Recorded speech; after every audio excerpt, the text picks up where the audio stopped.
주님 앞에 드릴 말이 이 말밖에 없어서 이 찬양 올려드립니다.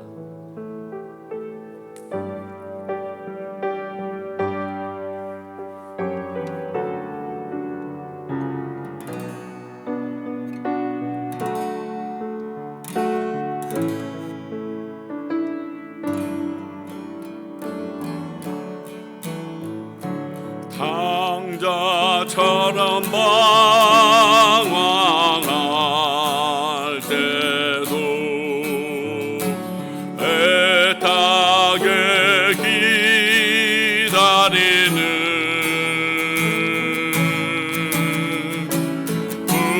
부드러운 주님의 음성이 내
한 적 오멜과 같이도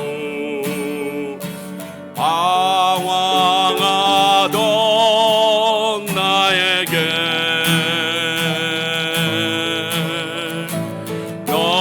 너그런 주님의 용서가 내 마음을 녹이셨네. 오 주님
가지겠네.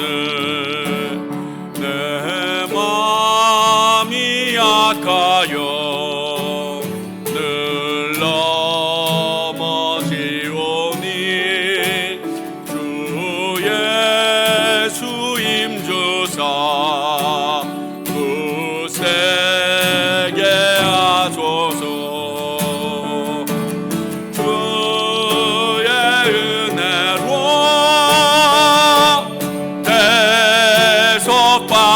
대속받아서 피와 같이 붉은 죄는 가지겠네. 죄 사함 받은 후 새 사람 되어서 주 앞에 서는 날 늘 찬송하겠네. 주의 은혜로 대속받아서 피와 같이 붉은 죄는 가지겠네. 새롭게 하소서. 주님 상한 나의 마음을 새롭게 하소서. 주님 마음 주소서. 내 안에 있는 모든 것들은 간절히 주님만 원합니다. 주님만 바라는 간절한 나의 마음 주님으로 채우소서. 내 안에 있는 모든 것들은 간절히 주님만 원합니다. 주님만 바라는 간절한 나의 마음 주님으로 채우소서. 내 이름 불러주시고 내 삶의 주인 되시는 내 맘에 노래 되시는 그는 크신 나의 예수님. 삶의 무게가 내 맘을 누르고 버틸 힘없는 시간을 지날 때 예수만 의지하는 삶 되기 원하네. 주 붙드네. 주님 시선을 거두지 않으사 주의 은혜로 감당케 하시네. 예수로 사는 인생 책임져 주시니 주께 맡기네. 내 안에 모든 염려는 절실한 기도 되리라. 답답한 현실 속에서 주만 온전히 바라봅니다. 삶의 무게가 내 마음을 누르고 버틸 힘없는 시간을 지날 때 예수만 의지하는 삶 되기 원하네. 주 붙드네. 주님 시선을 거두지 않으사 주의 은혜로 감당케 하시네. 예수로 사는 인생 책임져 주시니 주께 맡기네. 삶의 무게가 내 마음을 누르고 버틸 힘없는 시간을 지날 때 예수만 의지하는 삶 되기 원하네. 주 붙드네. 주님 시선을 거두지 않으사 주의 은혜로 감당케 하시네. 예수로 사는 인생 책임져 주시니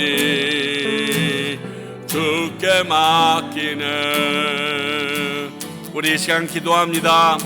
오늘 말씀에 나의 인생을 맡길 수 있도록 내 모든 것이 당신 말씀에 항상 초점이 되게 해달라고 기도하며 나아가겠습니다. 하나님 아버지, 우리의 마음과 생각이 하나님에게만 모두어지기를 소원합니다. 당신의 은혜로 당신의 능력으로 새롭게 되는 우리들이 오매 저희들이 그것을 잊지 않게 하시고 나를 만드시고 나를 새롭게 하시는 그 하나님 앞에 기쁨과 그리고 감격으로 나갈 수 있는 주의 백성들 되게 하여 주시옵소서. 저희들이 알고 있는 것보다 더 크신 주님, 내가 원하는 길보다 더 완전하고 온전한 길로 인도하시는 주님, 주님의 말씀이 나를 향하여 뼈 때리는 말씀인 것을 믿고 그대로 순종하는 저희들 되도록 이 시간 성령님 충만케 부어 주시옵소서.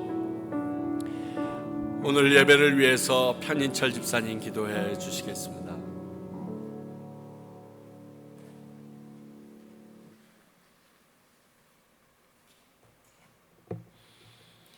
사랑의 하나님 감사합니다.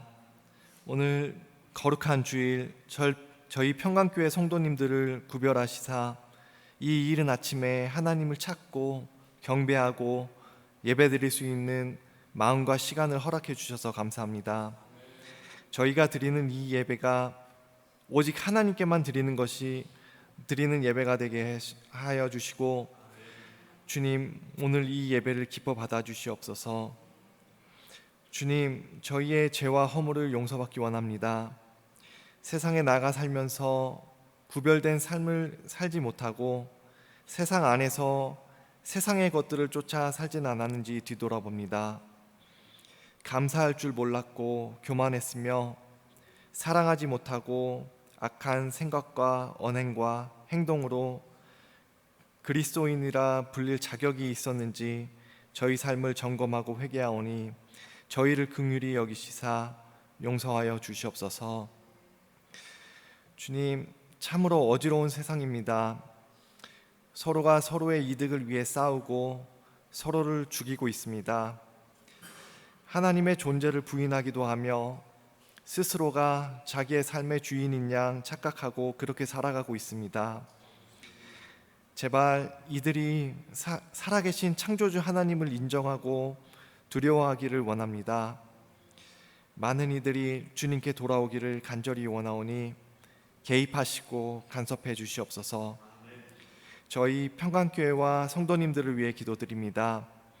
하나님이 임재하시는 이 교회에 찬양과 기도가 끊이지 않게 하시며 평강교회에 맡기신 소명을 잘 감당해 하나님의 계획을 이루심에 도구로 쓰일 수 있도록 축복해 주시옵소서. 평강교회를 섬기시는 최유찬 목사님과 그 가정을 축복하시사 하나님의 뜻대로 말씀대로 우리 성도님들을 양육하시고 하나님께서 맡기신 일들을 하나님의 방법으로 해나갈 수 있는 힘과 능력 허락해 주시옵소서. 그 가정에 하나님의 평화가 가득하기를 원하옵고 필요에 따라 채워주시옵소서. 우리 평강의 가족들 각자의 사정과 어려움을 겪고 있습니다. 이럴 때일수록 하나님께 더욱 매달리고 가까워지도록 축복해 주시옵소서. 우리 어린 영혼들을 위해 기도드립니다. 하나님의 말씀으로 양육되어 세상의 유혹에 넘어지지 않도록 붙들어 주시고 참 그리스도인으로 성장케 해 주시옵소서. 이들을 양육하시는 사모님과 김예은 선생님을 축복하시사 늘 힘주시고 지혜를 허락해 주시옵소서. 과테말라 각지에서 예수님의 사랑을 전하고 있는 선교사님들을 위해 기도드립니다. 연약한 그들의 육체와 지치고 상처 입은 마음을 어루만져 주시옵소서. 힘들고 넘어질 때도 있겠지만 주님께서 손잡아 주시고 이끌어 주실 것을 믿습니다.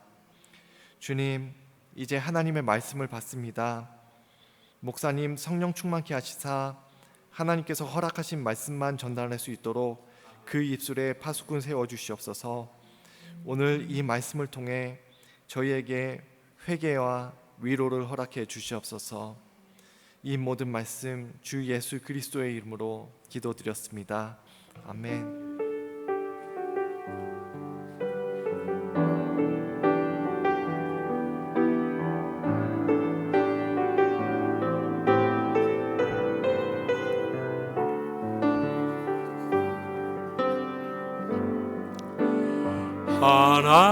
하나님께서 당신을 통해 메마른 땅에 샘물 나게 하시기를 가난한 영혼 목마른 영혼 당신을 통해 주 사랑 알기 원하네. 우리 좌우에 계신 분들에게 하나님께서 당신을 통해 메마른 땅에 샘물 나게 하시기를 가난한 영혼 목마른 영혼 당신을 통해 주 사랑 알기 원하네. 그렇게 되기를 간절히 소원합니다. 오늘은 2부 예배 후에 세교 성경 공부가 시작됩니다. 우리 슬기자매가 오셨기 때문에 또 우리 세교를 공부하길 원하는데 혹시 나 한 번 더 들어도 돼요? 괜찮습니다. 다 만들어 놨으니까 교세 걱정하지 마시고 함께 참여해 주셔도 좋습니다. 다음 주일은 벌써 5월 첫 주가 됩니다. 문제는 이제 저희 보통 한국 교회는 5월 첫 주가 어린이 주일로 하는데 저희들은 어린이 주일을 10월 첫 주로 했기 때문에 그런 것은 없지만 점심 친교가 있습니다. 기억하시고 여러분 함께 동참해 주셨으면 좋겠습니다. 오늘 주시는 하나님의 말씀 같이 보겠습니다. 열왕기상 20장 35절부터 43절까지입니다. 열왕기상 20장 35절부터 43절의 말씀입니다. 우리 모두 자리에서 일어나셔서 이 하나님의 말씀 받도록 하겠습니다. 들으십시오. 선지자의 무리 중 한 사람이 여호와의 말씀을 그의 친구에게 이르되 너는 나를 치라 하였더니 그 사람이 치기를 싫어하는지라. 그가 그 사람에게 이르되 내가 여호와의 말씀을 듣지 아니하였으니 내가 나를 떠나갈 때에 사자가 너를 죽이리라. 그 사람이 그의 곁을 떠나가더니 사자가 그를 만나 죽였더라. 그가 또 다른 사람을 만나매 이르되 너는 나를 치라 하매 그 사람이 그를 치되 상하도록 친지라. 선지자가 가서 수건으로 자기의 눈을 가려 변장하고 길가에서 왕을 기다리다가 왕이 지나갈 때 그가 소리질러 왕을 불러 이르되 종이 전장 가운데 나갔더니 한 사람이 돌이켜 어떤 사람을 끌고 내게로 와서 말하기를 이 사람을 지키라. 만일 그를 잃어버리면 내 생명으로 그의 생명을 대신하거나 그렇지 아니하면 내가 은 한 달란트를 내어야 하리라 하였거늘 종이 이리저리 이를 볼 동안에 그가 없어졌나이다. 이스라엘 왕이 그에게 이르되 내가 스스로 결정하였으니 그대로 당하여야 하리다. 그가 급히 자기의 눈을 가린 수건을 벗으니 이스라엘 왕이 그는 선지자 중에 한 사람인 줄 알아본지라. 그가 왕에게 아뢰되 여호와의 말씀이 내가 멸하기로 작정한 사람을 내 손으로 놓았은즉 내 목숨은 그의 목숨을 대신하고 내 백성은 그의 백성을 대신하리라 하셨나이다. 이스라엘 왕이 근심하고 답답하여 그의 왕궁으로 돌아가려고 사마리아에 이르니라. 아멘. 하나님의 말씀입니다. 자리에 앉아 주십시오. 기도하겠습니다. 저희들이 오늘 이 말씀을 받습니다.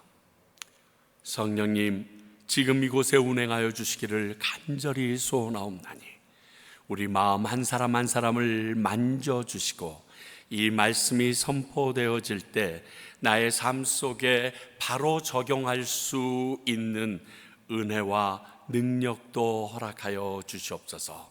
부족한 종이 온전히 하나님의 말씀만 전할 수 있도록 종의 입술에도 파수꾼 세워주길 원하오며 살아계신 예수님의 이름으로 기도하옵나이다. 아멘.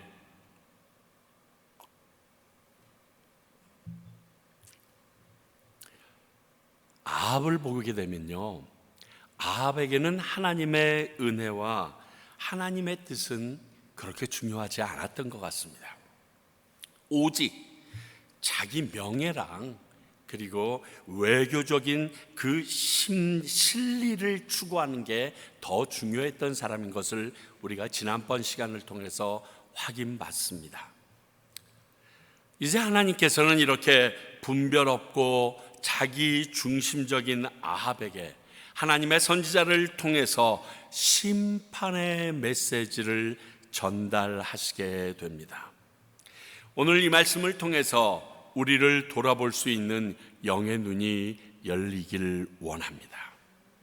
먼저 5절에서부터 37절까지의 내용을 보면 하나님의 명령을 수행하는 선지자의 모습이 나옵니다.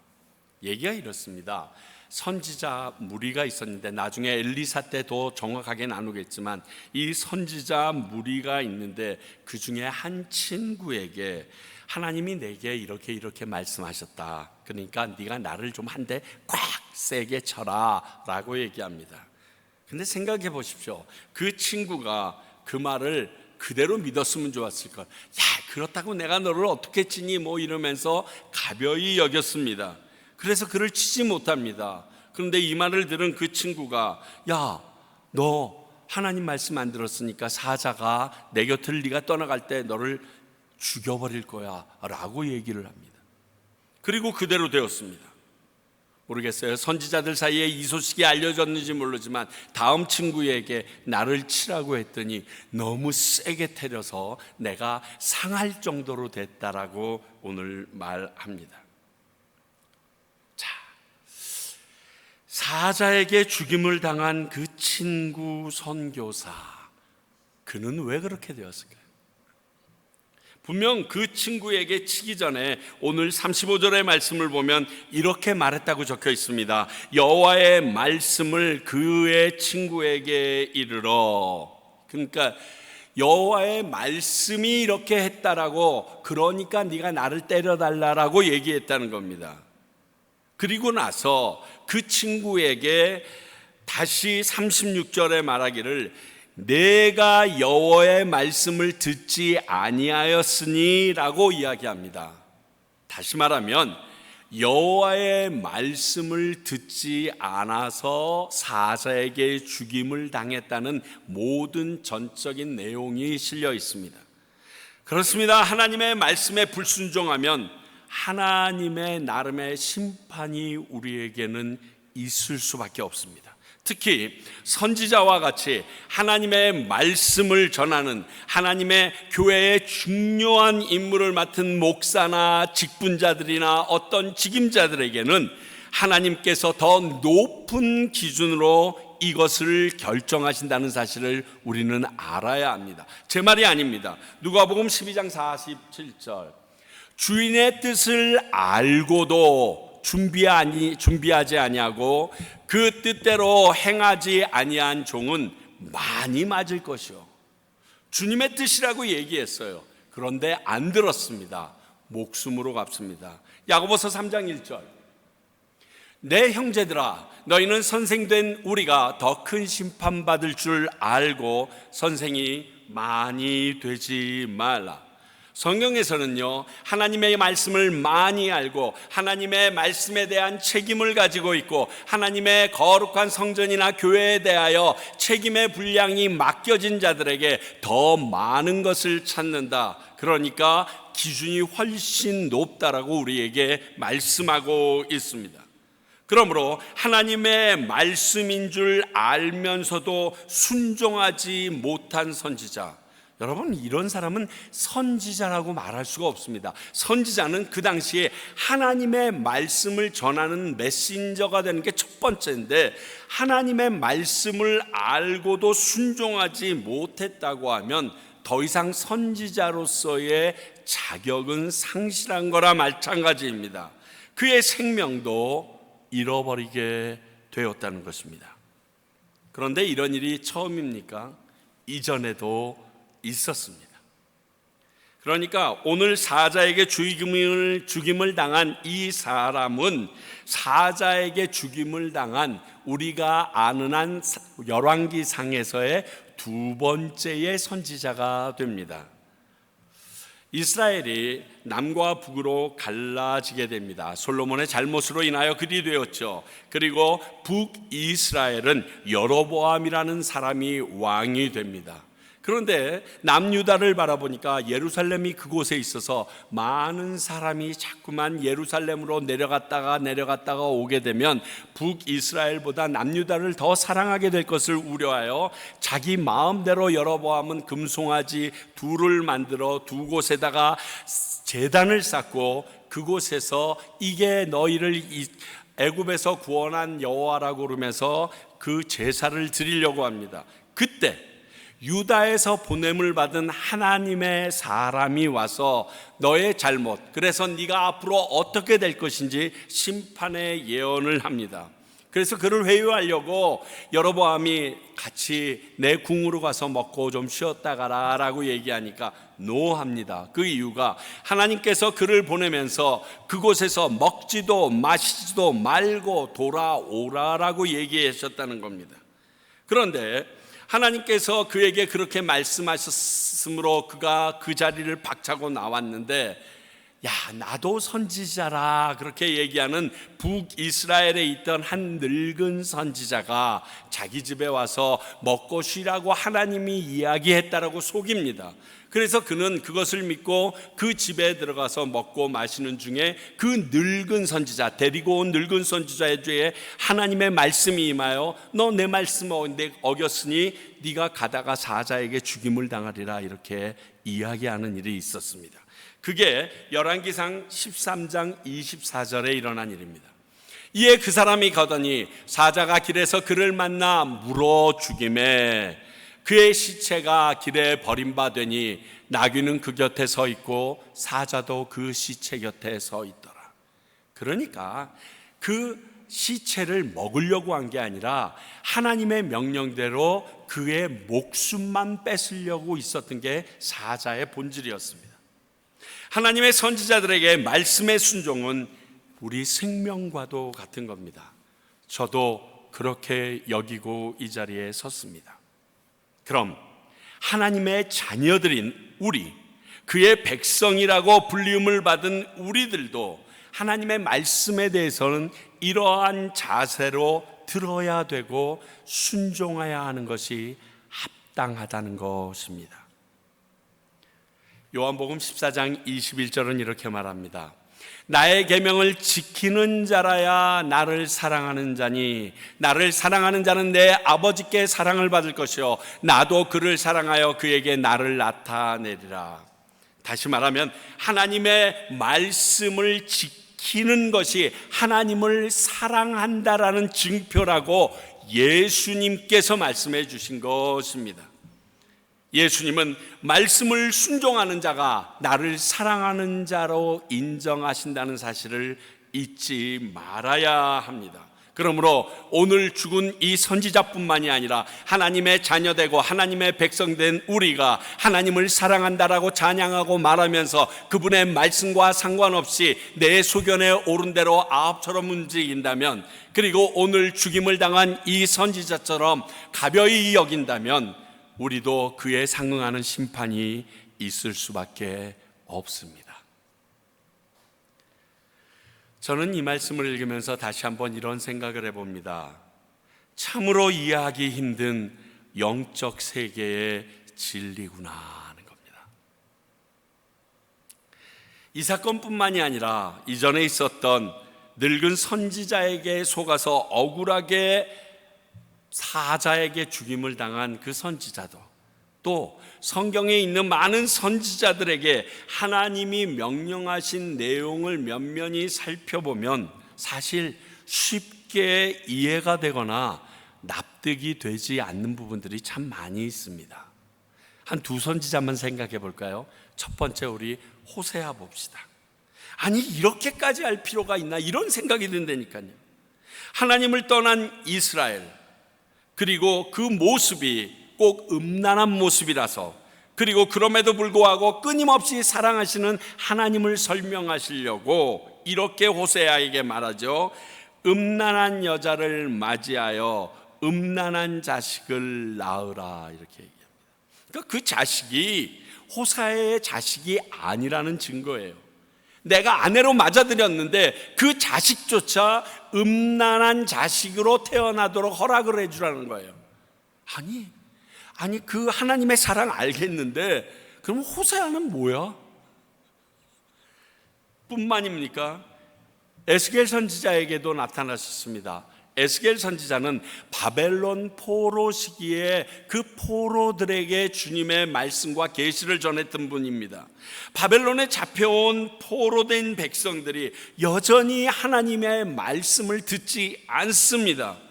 그래서 하나님께서 하루를 1년으로 쳐서 그 에스겔에게 이렇게 하라고 말합니다. 좌로 누워서 390일, 우로 누워서 40일을 지내라. 이게 사람이 할 일입니까?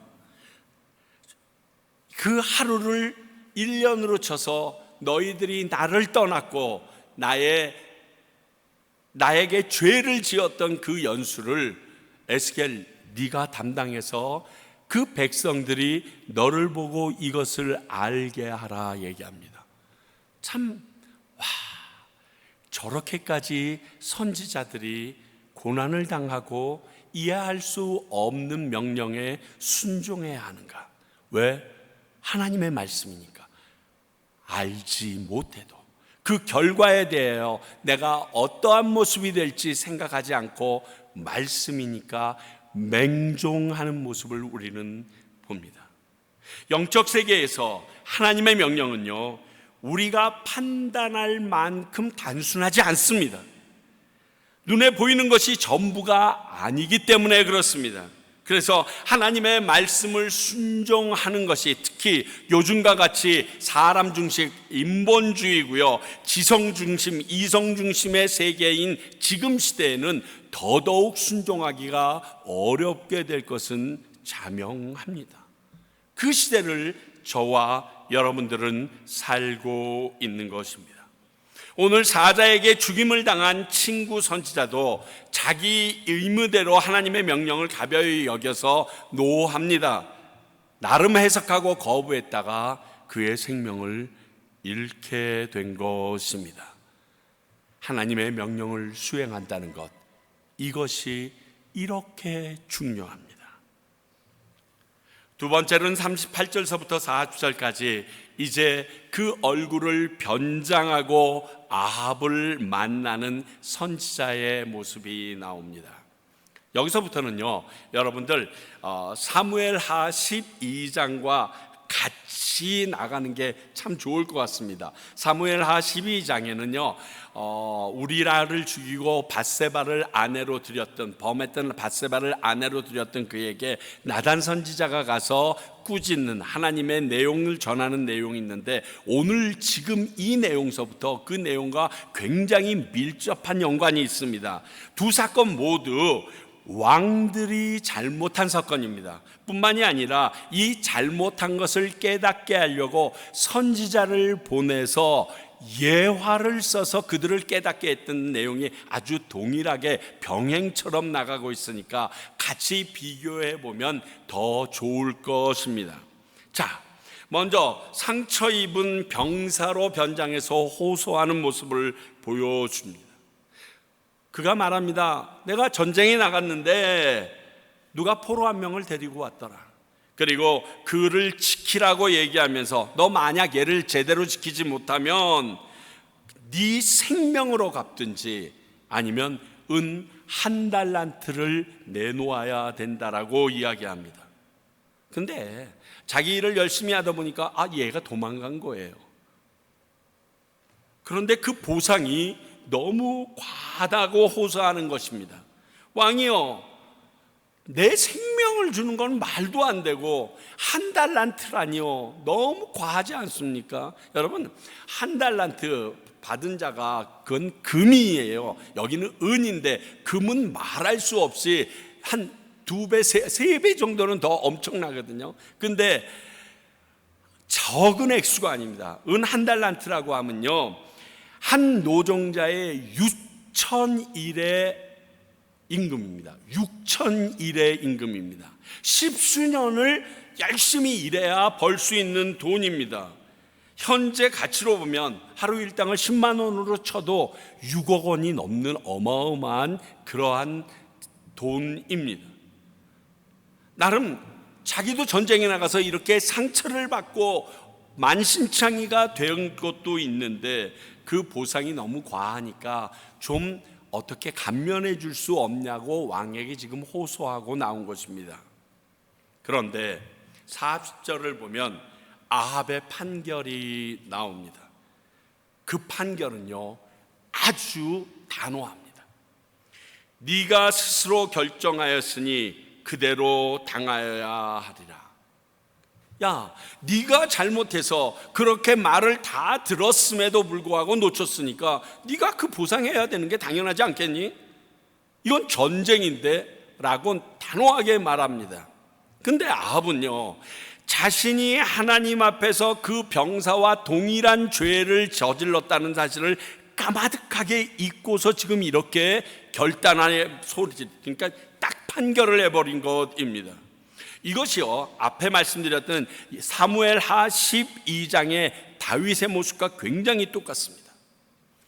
나단 선지자가 와서 얘기합니다. 꼭 지금 백성들에게 있는 일인 것처럼요, 자식처럼 암양 한 마리만 키우고 있는, 그게 전부인 가난한 농부가 있었다는 겁니다. 그 사람이 있었는데 그 옆에 굉장한 거부 부자가 있는데 그 부자의 집으로 어떠한 사람이 행인으로 왔으니까 이스라엘의 예법대로 그에게 음식을 해줘야 되는데 자기 것이 아까워서 그 가난한 사람이 자식처럼 키우던 암양 새끼를 가져다가 죽여서 그에게 대신 대접했다는 겁니다. 그랬더니 이 말을 듣고 다윗이 사무엘하 12장 5절과 6절에서 이렇게 말합니다.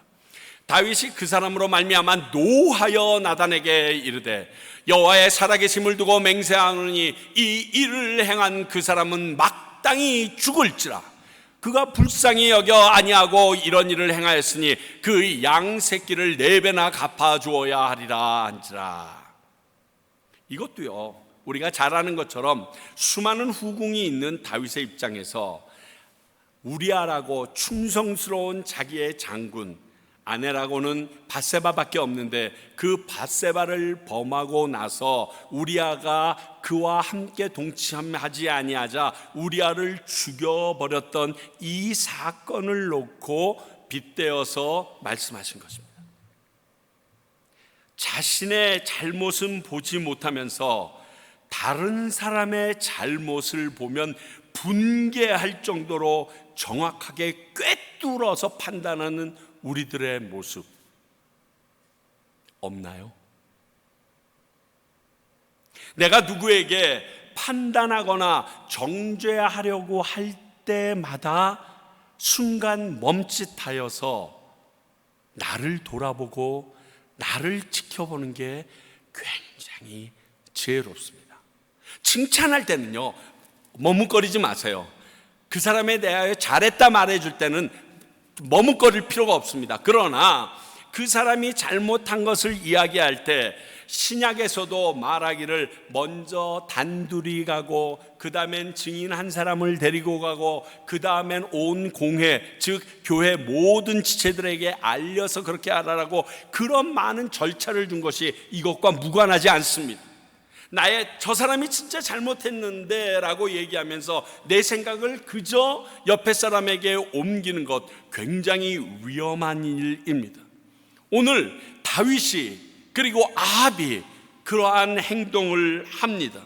이것은요, 내로남불, 내가 하면 로맨스고 남이 하면 불륜이라는 이런 차원이 아닙니다. 그보다 자신의 죄를 볼 수 없도록, 죄라는 것은요 우리의 눈을 가리는 특성이 첫 번째 있습니다. 내가 내 죄를 보지 못하게 해요. 그래야 그 다음 죄를 지을 거 아닙니까? 그리고 그 죄를 봤어도 내 죄에 대해서는 이유가 많아 관대해집니다. 내 자식이 한 일에 대해서는 관대해집니다. 어떻게든 풀어보려고 합니다. 억울하다라고 얘기하고 싶어 합니다. 이게 죄가 가지고 있는 죄성입니다. 이것이 오늘 아합에게 그리고 다윗에게 강하게 작동했던 것입니다. 오늘 이 사실을 감지 못한 아합의 판결이 다윗의 판결과 같이 자기를 자기가 말한 그 판결 속으로 몰아넣게 됩니다. 오늘 41절부터 43절을 보면 선지자의 심판의 선포와 아합의 태도가 나옵니다.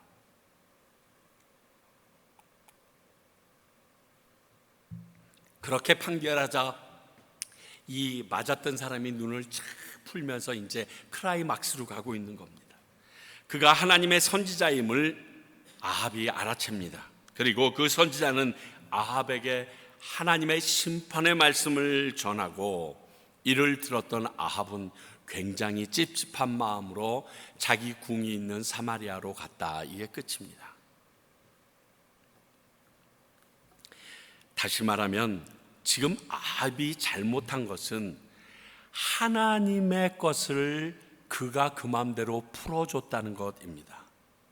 여러분, 이것을 히브리인들의 생각으로 이야기하면 헤렘의 법칙이라고 얘기할 수 있습니다. 이 헤렘의 법칙은요, 여러분들께서 성경을 읽을 때마다 하나님이 너무 과하지 않아? 너무 과격하신데라고 여겨지는 그러한 부분에 많이 들어가 있습니다.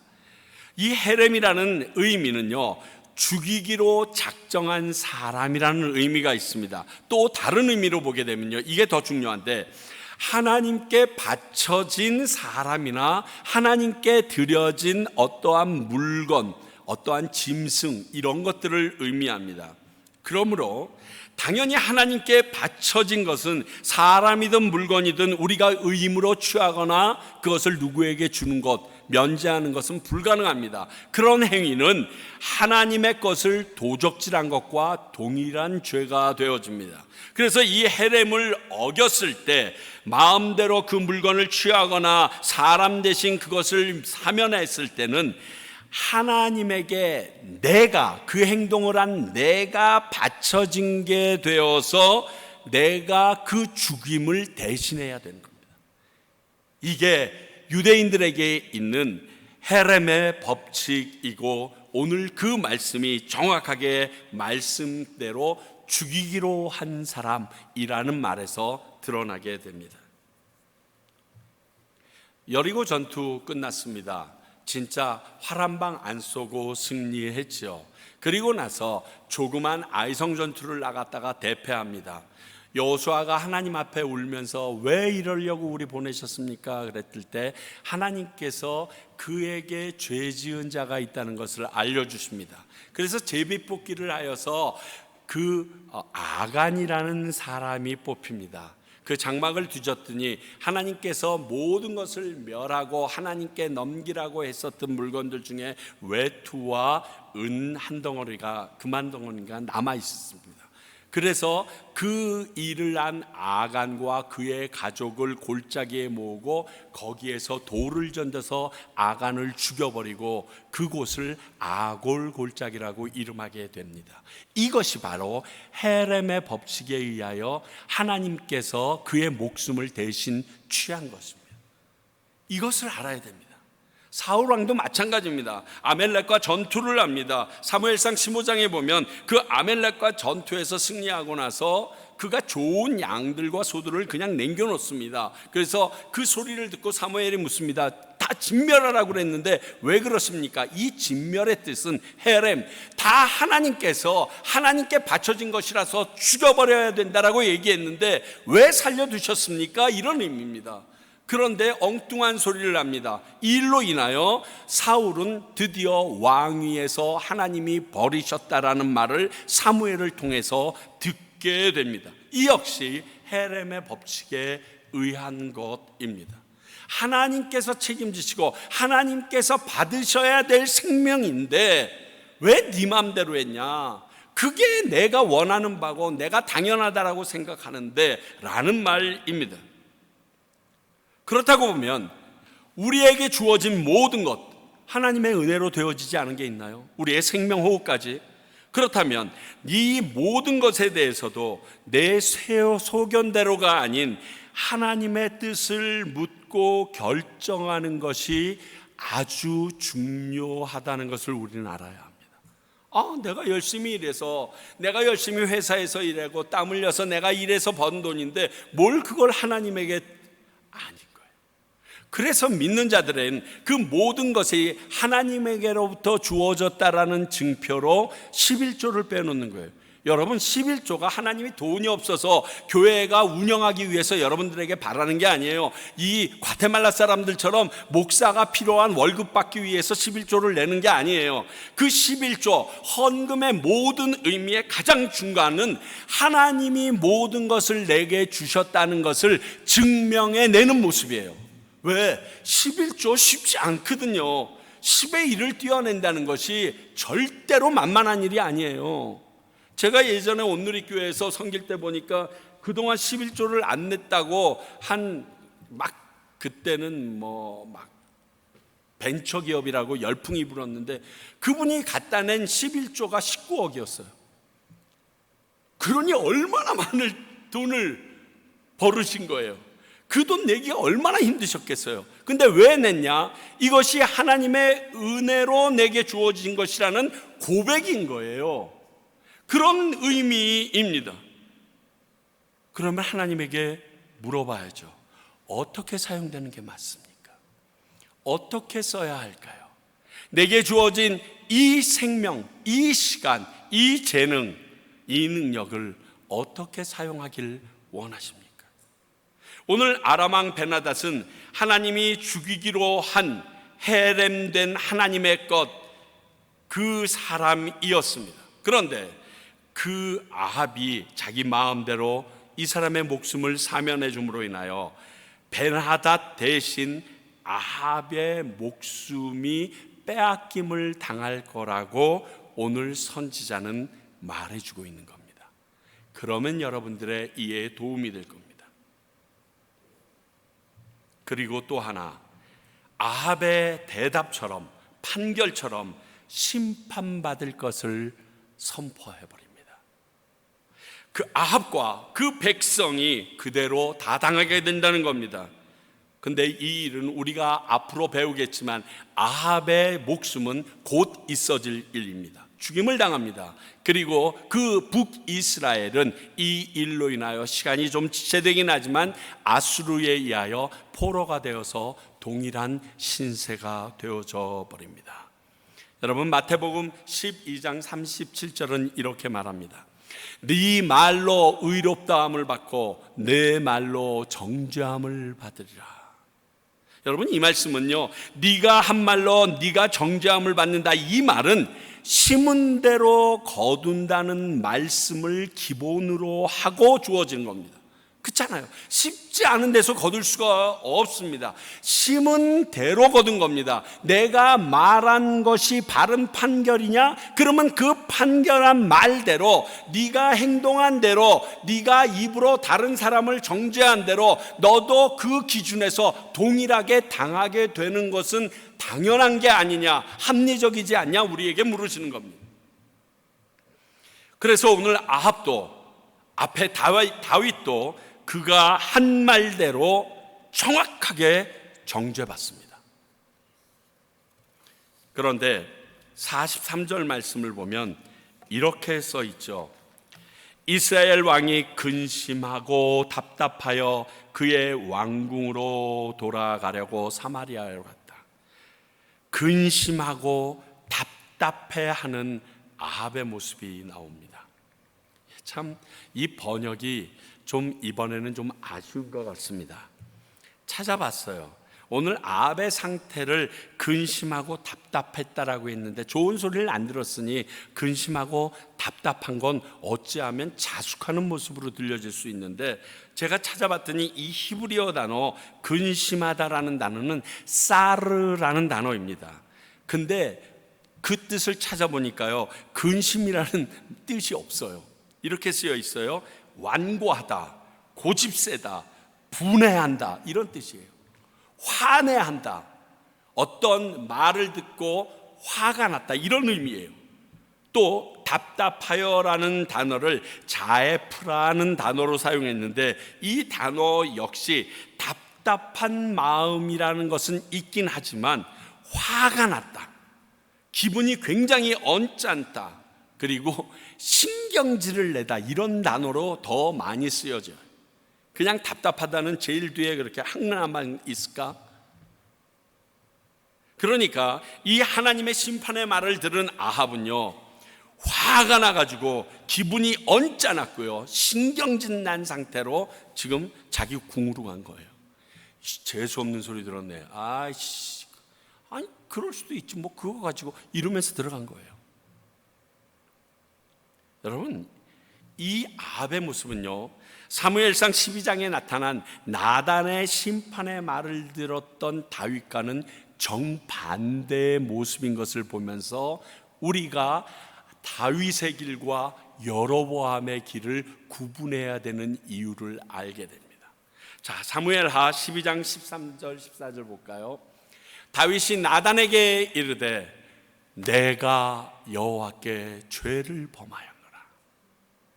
나단이 다윗에게 말하되 여호와께서도 당신의 죄를 사하셨나니 당신이 죽지 아니하려니와 이 일로 말미암아 여호와의 원수가 크게 비방거리를 얻게 하였으니 당신이 낳은 아이가 반드시 죽으리이다, 이렇게 얘기합니다. 그리고 나서 다윗은 내 죄인데 왜 내 자식이 죽어? 그러면서 그가 회개했던 모습이 나오는 게 사무엘하 12장 16절입니다. 다윗이 그 아이를 위하여 하나님께 간구하되 다윗이 금식하고 안에 들어가 밤새도록 땅에 엎드렸으니, 아무것도 안 먹고 엎드려서 그 아이 살려달라고 기도하는 것입니다. 이게 오늘 아합과 다윗의 차이입니다. 여로보암의 길과 다윗의 길의 가장 극명한 차이가 이것입니다. 여러분, 이 회개라는 것은요, 하나님을 두려워하는 사람이 하는 거예요. 하나님의 말씀을 믿고 존귀히 여기는 사람이 할 수 있는 게 회개예요. 아합의 경우에는 이어서 나봇의 포도원 탈취 사건이 일어납니다. 그리고 이 일로 인하여 하나님께서 그를 직방으로 죽이신다라고까지 얘기하십니다. 오늘 아합의 이러한 태도와 상관이 없는 게 아닙니다. 죄에서 죄로 계속 장성하여 사망의 길로 가는 모습이 회개가 없을 때 지속되어진다는 겁니다. 끊어낼 수 있어야 되는데 끊어내는 순간이 회개라는 것을 우리에게 알려주고 있습니다. 그렇습니다. 죄를 짓고도 회개하지 않는 것은요, 하나님을 두려워하지 않든지 그 말씀을 믿지 않든지, 더 심하면 하나님 존재 자체를 부인하는 사람이나 할 수 있는 겁니다. 그러잖아요. 사극을 봐도 하늘이 두렵지 아니하더냐. 그러니까 자기 소견에 오른 대로 자기의 이득과 쾌락을 위해서 다른 사람의 목숨과 다른 사람의 것을 취하는 것 부끄러워하지 않는 거죠. 과연 하늘이 두렵다면 그렇게 했겠습니까? 하나님이 살아계시고 그분의 말씀이 진실임을 믿었다면 그런 행동을 했겠습니까?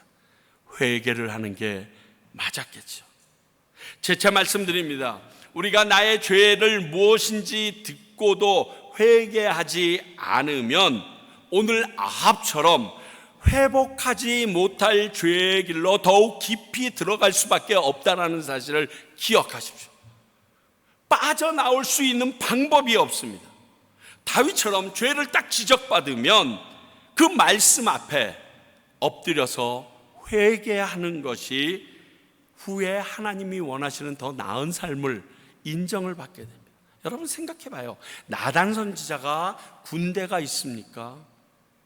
혈기맹맹한 골리앗 같은 장군이었습니까? 아닙니다. 그런데 문무백관과 그 수많은 군인들이 잔뜩 서 있는 다윗에게 와서 감히 이렇게 얘기했을 때 다윗이 왜 회개했을까요? 그의 말이 하나님의 말씀인 걸 믿었기 때문이에요. 그 사람의 말이라고 생각했으면 그냥 묵혀버리면 끝나요. 아니, 하나님의 말씀이구나. 그래서 그분 말씀 아래 무릎을 꿇는 것입니다.